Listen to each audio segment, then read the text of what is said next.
scalable data analytics really deals with the problem of recursive dimensionality, which is common to a lot of problems. And in statistics, you see this in model selection. When you have, for example, a linear model, as you add more terms, the number of model scales with the power of 2, because either each term can either be in a model or not. Right? For compute clusters, you're running into issues that deal with throughput, and specifically with transferring data to the CPU. So a very common theme is in Hadoop and Spark is that they have a lot of its design philosophy is based off a concept called data locality, which is the idea that you want your data very close to the CPU. And this has to deal with the fact that in big data, you are performing calculations on the data set, and therefore you don't want the CPU waiting for data to arrive to it, which will naturally bottleneck your computation. Okay? Just as an interesting example, I think this is a biological one. This is the recorded world's tallest man, which is Robert Wadlow. I think he's an example of what you maybe consider recursive dimensionality for a biological solution. He grew so tall that he actually had trouble walking and he needed leg braces. So just for food for thought, in terms of for compute clusters. So when you design a compute cluster, which is Hadoop, right? You're going to have maybe hundreds or even thousands of computers, especially for Jiefu or somebody who runs thousands of clusters, right? And there's going to be an almost certain chance that within a certain time period that a compute node will fail, right? So you have to think to yourself, well, I'm programming this program that will do a parallel task, right?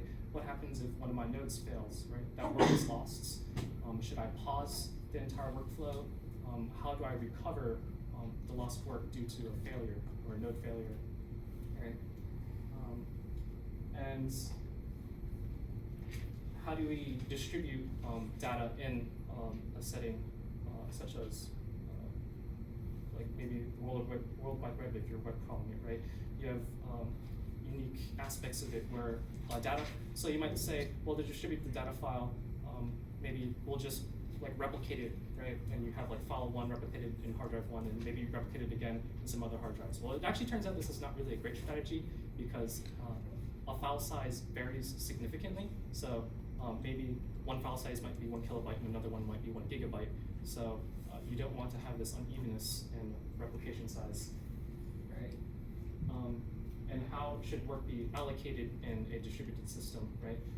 So maybe there are multiple steps to your computations, and how do you want to distribute work among your systems that's possibly has a diverse set of specifications, right? Maybe some of your compute nodes have more memory than others, right? And how do we design such a system to be general purpose so that it works on most problems that people would consider useful in a large data environment, right? And so the memory hierarchy is something that deals with data locality. And as I mentioned before, data locality is a central driver in the design choices of Hadoop and Spark. And the memory hierarchy states basically that the faster memory is, well, first off, the closer it is to the CPU, but also it's very costly, and because of physical limitations, it's very small. So maybe you've read on when buying computers, right? You have something called the L1, L2, and L3 cache, right? And those are in fact memories, or it's memory used by the CPU. But it's necessarily small because it has to fit on a CPU. And it's also necessarily small because of limitations of an electrical signal, because it takes time for an electrical signal to travel, right? And usually the next one down would be dynamic memory and hard drive. Right?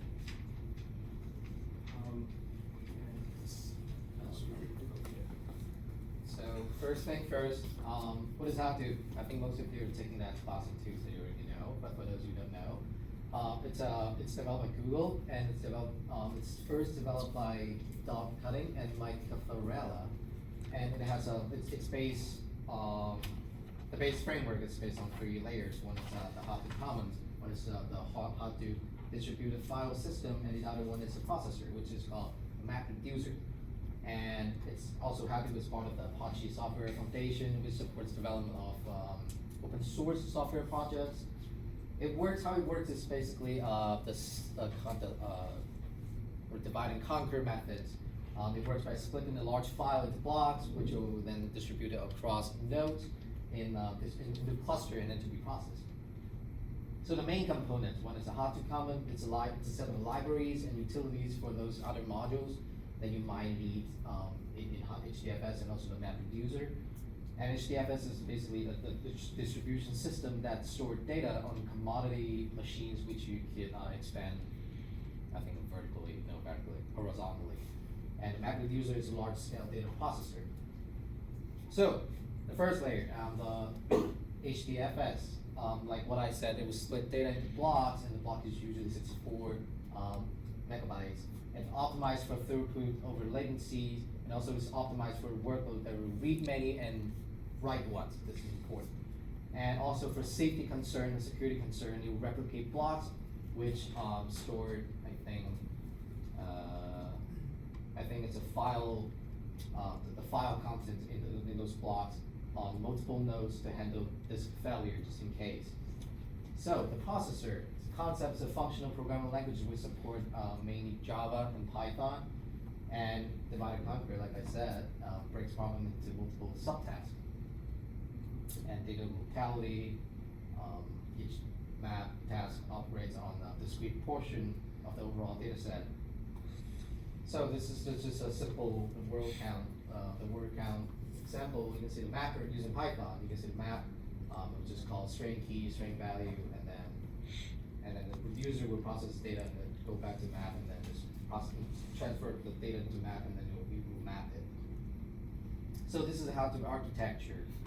It uses the master and slave architecture for master nodes.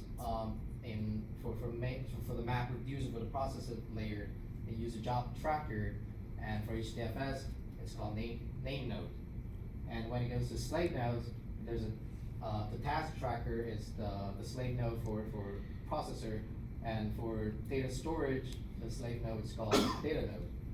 And then in each slave node, it will, like these two, the task tracker and the data nodes, it will synchronize the process and then just transfer all the data back to the master node. So if we go further, then you can see all the file data, which is it's stored on server, referred to data nodes, and application metadata it's stored on server, referred to the name node. And then HDFS will replicate file content over multiple data nodes, and then based on the replication factor.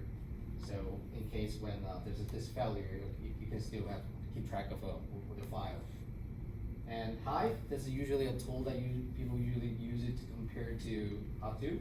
It's a framework that's developed by Facebook, and particularly it's when you use Hive on Facebook data or the data that Facebook generates, that's better.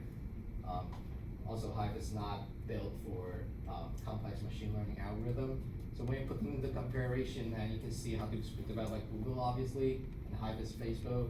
But for data storage, for Hadoop, it's strictly HDFS only, and Hive, you can use multiple different options. But for functional languages, Hadoop, you can use Java, Python, Scala, and many more. But for Hive, you can use HKL, which is what Facebook developed specifically for Hive. And for querying language, Hadoop, you can use a SQL and NoSQL, which is more flexible. But for Hive, you can only use SQLite languages, which is not good for horizontally expanding data. So, in conclusion, Hadoop is faster than Hive, and it can use SQL and Hive SQL, and it's unlike Hive, it's not fault tolerant, so it's more generous. So, besides Hive, I just want to also mention our software called Impala. It's also a query language like Hive, but it's actually much faster because it uses this thing called the massively paralleling process engine. So it's mainly used for interactive computing for software such as Tableau. You might have used it before. And so it's very fast, but the only issue compared to Hive is Sorry, that can you step forward a little bit? it's not fault tolerant. This means that for the job you do in Hive, if the job fails, for Impala, you have to restart the entire job. But for Hive, you can continue from the failure point. So we talked about a bunch of different softwares, such as the Hadoop MapReduce. There's also something called Pig that came out in 2008. It's kind of still used. It uses the language Pig-Latin. So it just helps you do MapReduce programs easier. We have Hive, and then we have Impala. The trend is clearly about trying to get the processing speed faster, since we have so much more data now, and as the future keeps progressing, we need a way to analyze this more in real time. So on the horizon, there was a program looking into, besides just using software to improve on speed, we look at something else, hardware. So I just want to quickly explain the difference between the two things of hardware, hard drives and RAM, and I'll use a quick analogy. So for the hard drive disk, we'll pretend that's Amazon. We'll have your CPU as your college student, and you have your RAM as your apartment.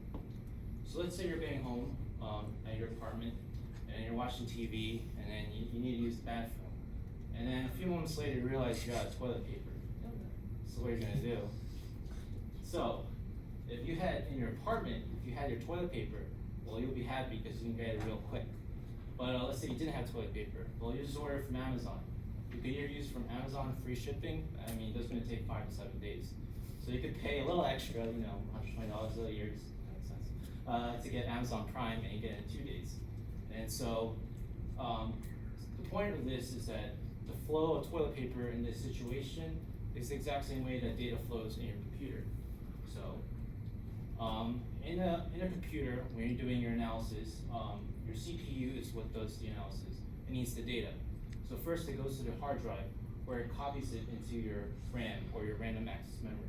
So just like Amazon, you could pay a little extra and go for a solid state drive, so you can copy it faster. But still, the fastest access is RAM, and that's what the CPU uses.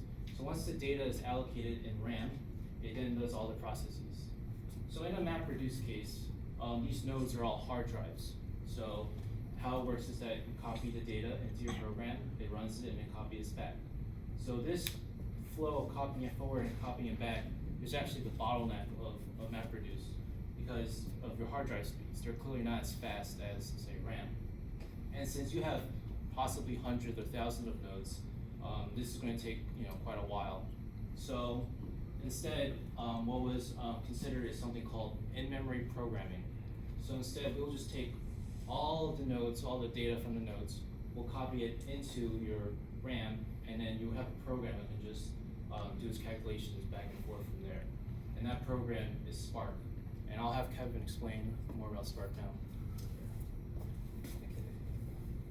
So Spark is not really quite a direct competitor to Hadoop.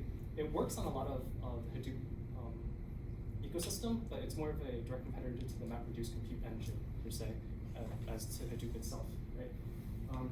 I do find it interesting that this is actually part genesis of Dr. Zarga's PhD thesis, which is kind of amazing because most PhD theses are not really that useful. So a lot of profile companies use this, including Yahoo, Amazon, and eBay. And actually, the original designers of Hadoop, well, I guess Spark was somewhat of a remedy for the data locality problem introduced by Hadoop, but I will make mention that designers at Yahoo helped create Hadoop. And the largest known compute cluster has about 8,000 nodes. So what makes interesting design decision by Spark is to take something called the resilient distributed data set. Okay? And because it has to perform all its computations in memory, it almost needs to like quasi-recreate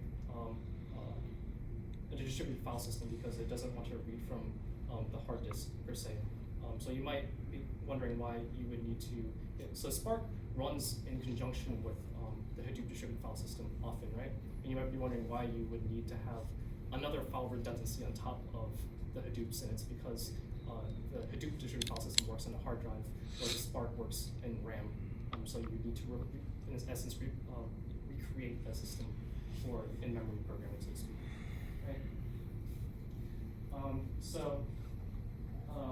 It's constructed using coarse-grained transformations, and this means that, in essence, there are transformations to the data set which apply to the entire thing.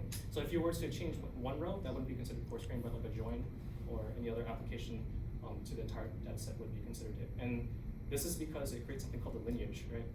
So instead of, when you modify or transform the data set and sort of saving the entire result, you just can save the operations that you performed on it. And this means that if, for example, a compute node fails, then you can actually recreate your data set because you can just follow the operations that you performed on the original data set. Okay? Yeah, I guess as Darren mentioned, because it's in memory, it allows for high throughput on a lot of applications which are iterative and repeatedly access the data set. Right. Its limitations are that one, it performs very poorly when your algorithm requires fine-grained operations on the data set, and two, it's very costly. You probably, I guess on Black Friday, you probably bought a 500 gigabyte hard drive solid state for cheaper than $80 if you're lucky. But 512 gigabytes of RAM will cost you about $4,800, which is an order of magnitude more expensive, right? And also, for small computations, it is not very useful. And actually, I'll go over a R programming example, which will use the idea of data locality, and maybe something that if you've been programming in R for a long time that you might not have thought about, is something that you can take away with you, because I think data locality is a topic that is applicable to anything that you do, including not just large-scale data science, but also small-scale too. Right. So to set up Spark or Hadoop, you can use Amazon Compute Cloud. They have a large system for this, and this is just a setup screen. And you can, for example, select what operating system you want and what items you want pre-installed in it. In this one, I chose Hadoop with Spark. And I think I set it up with 3 nodes, so it's 1 master with 2 slaves. Right. Here's the example running it. And here's Ganglia, which is a cluster monitoring webpage. In any case. So here are some results that I ran for a test. So what I did, in this case, the program, if you imagine a cluster of points, I guess,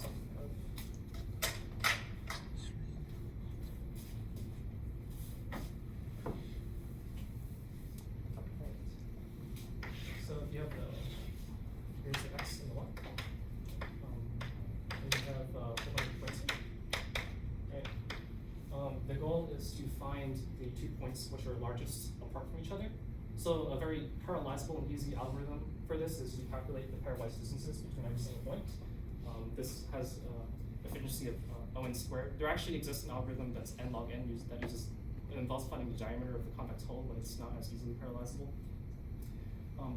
And you can see this is a compute-heavy task. There's not a lot of transfer of data. It actually only needs to read the data set once. And you can see for a single core system, right, it can compute this in 0.007 seconds, right? And the compute cluster that I set up on Amazon takes 4.34 seconds. So a single computer actually does this 567 times faster, despite being 1/3 of the compute power. And this has to deal with the software overhead in addition to the network overhead.